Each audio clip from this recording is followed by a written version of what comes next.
USC 第4回バトルロワイヤル。プラレールたちが激しくぶつかり合い、脱線すれば負け。最後の1台になるまで戦い続ける当チャンネルの人気競技。今回は新車両を含めて20台が戦います。まずは A ブロック、トーマス、ジェームス、パーシー、エドワードの仲良しグループ。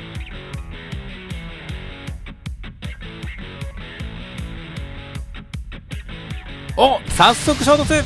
おっと、エドワードがトーマスとジェームスを弾き出した。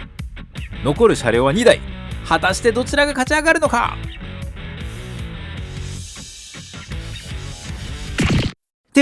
パーシー、なんとトーマスに足を取られ脱線ということで、 A ブロックの勝者はバトルロワイヤル初参戦のエドワードとなります。続いて B ブロック、ゴーゴーパーシー、アシマ、ヘンリー、シューティングスターゴードンの戦い。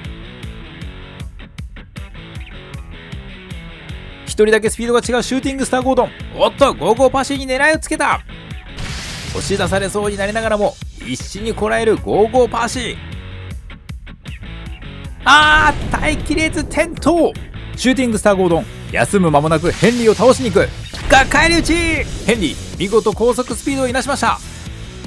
で、止まった。レールの段差に足を取られ停止してしまったようです。そこに近づいてくるアシマ。何してんの。なんと転倒して動けなくなっていたゴーゴーパーシーを起こしてあげました。さらに動けなくなっていたヘンリーまで救出。なんというスポーツマンシップでしょう。初代王者アシマ、かっこよすぎる。しかしヘンリーを助けたことで動けなくなってしまったアシマ。果たしてこの勝負はどうなるのか。共倒れってことで B ブロックの勝者は素晴らしいスポーツマンシップを見せたアシマとなります。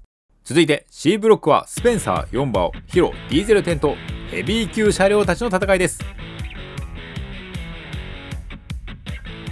グラグラ吊り橋へと集まる車両たち。おっと、4馬が橋の入り口で停止し、スペンサーとヒロを迎え撃とうとしている。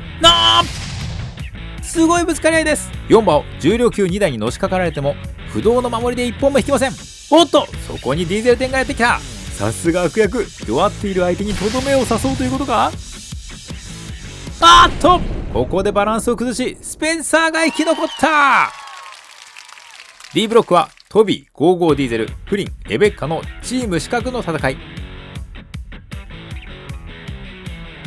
互いに牽制し合う4台。最初にぶつかるのは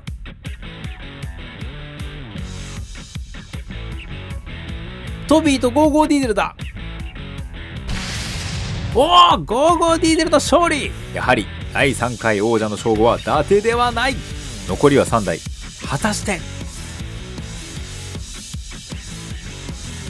レベッカとフリンが接近。レベッカ、フリンを倒したもののバランスを崩し落下ということで B ブロックの勝者はゴーゴーディーゼルとなります。いよいよ最後のブロック。 B ブロックはゴードン、ニア、流線系トーマス、ケンジの戦い。最近登場したニアとチャンピオンの称号を持つ3台。果たしてどの車両が勝つのか。おっと、ケンジがゴードンに狙いをつけたが落ちた。さらにニアと流線系トーマスも衝突。これはニアが優勢か。しかし流線系トーマスも必死にこらえているためなかなか決めきれない。そこに近づいてくるゴードン。この勝負どうなる。ゴードンだ。さあ決勝のカードが揃いました。果たしてこの5台のうち最強の座をつかむのはどの車両か。 USC 第4回バトルロワイヤル決勝、レディーゴー。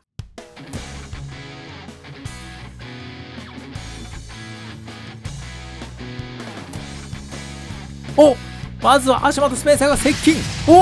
アシマが打ち払った。さらにエドワードとゴーゴーディーゼルが接近。そこにゴードンも加わった。激しくぶつかり合う3台。そこにアシマも向かっていく。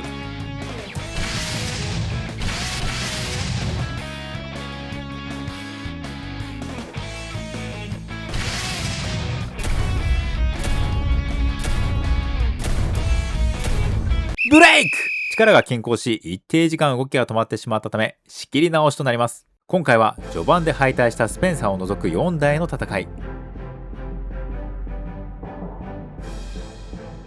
互いに牽制し合う4台。果たしてどの車両が一番最初に動くのか。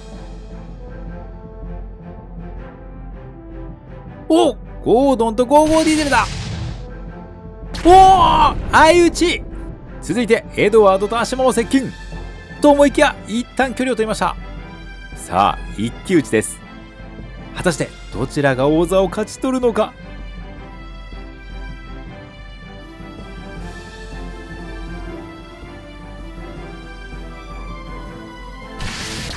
嘘でしょ。まさかの相打ちのためアシマ、エドワードの2台でファイナルラウンドを行います。泣いても笑ってもこれが最後。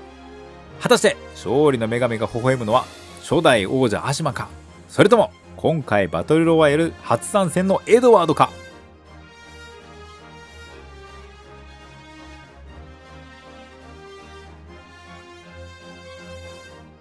ぶつかった。激しく押し合う2台、互いに譲らない。これはエドワード落下。アシマ下り坂という地の利を生かして勝利を収めました。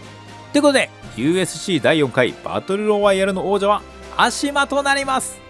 今回登場した車両たちは概要欄より購入できますのでぜひチェックしてみてください。それではまた次回の USC で。